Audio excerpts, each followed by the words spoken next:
Shalom, damai sejahtera untuk kita sekalian.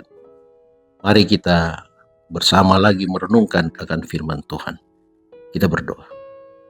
Bapa yang baik, kami bersyukur Tuhan, Engkau selalu bersama dengan kami. Di malam hari ini kami akan mendengarkan lagi firman-Mu. Memohon kuasa Roh Kudus bersama dengan kami. Dalam nama Yesus Kristus kami sudah berdoa. Amin. Judul renungan malam ini, Perjalanan dan Kapal Karam.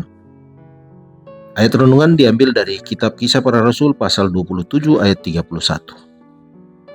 Karena itu Paulus berkata kepada perwira dan prajurit-prajuritnya, jika mereka tidak tinggal di kapal, kamu tidak mungkin selamat.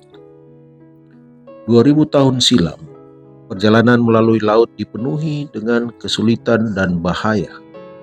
Para pelaut kebanyakan mengarahkan perjalanan mereka melalui letak matahari dan bintang. Dan selama satu masa dari tahun itu, navigasi yang aman itu hampir tidak mungkin. Paulus dengan kesehatan yang buruk, terikat dalam rantai untuk perjalanan itu. Satu kemudahan membuat perjalanan itu lebih mudah. Lukas dan Aristarkus diperbolehkan mendampinginya.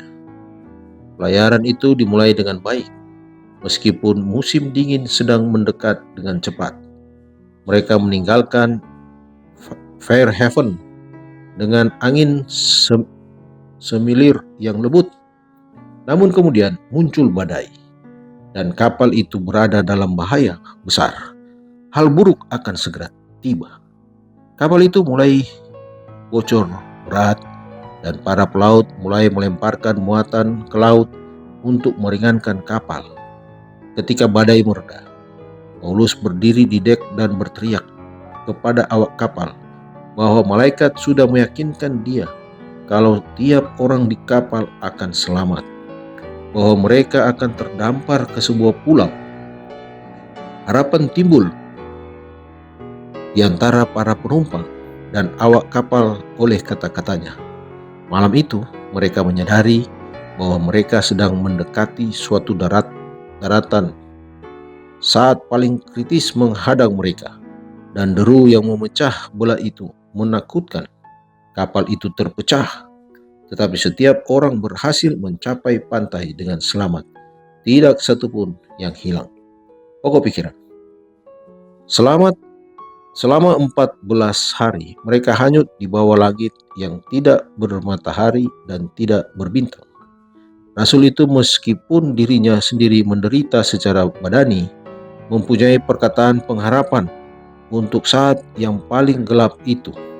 Suatu tangan yang suka menolong dalam tiap-tiap keadaan darurat itu. Ia memegang dengan iman tangan yang berkuasa dan hatinya tinggal kepada Allah. Ia tidak mempunyai kekhawatiran untuk dirinya sendiri. Ia mengetahui bahwa Allah akan melindungi dia untuk bersaksi di Roma untuk kebenaran Kristus.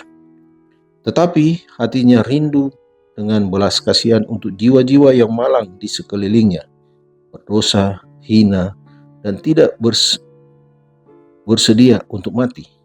Sementara ia memohon kepada Allah dengan sungguh-sungguh untuk menyelamatkan kehidupan mereka. Telah dinyatakan kepadanya bahwa doanya diluluskan.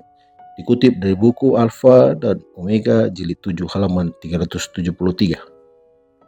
Pelajaran malam ini, pada masa-masa tekanan hidup yang terbesar, kita boleh dengan tenang percaya kepada Tuhan dan tidak perlu bergantung pada usaha atau pengertian kita sendiri.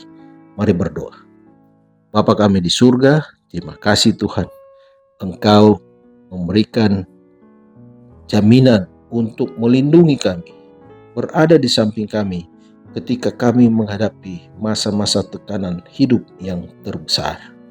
Terima kasih Tuhan, karena Engkau selalu memberikan ketenangan, dan biarlah kami tetap percaya kepadamu, tetap bergantung hanya padamu, agar kami bisa selamat.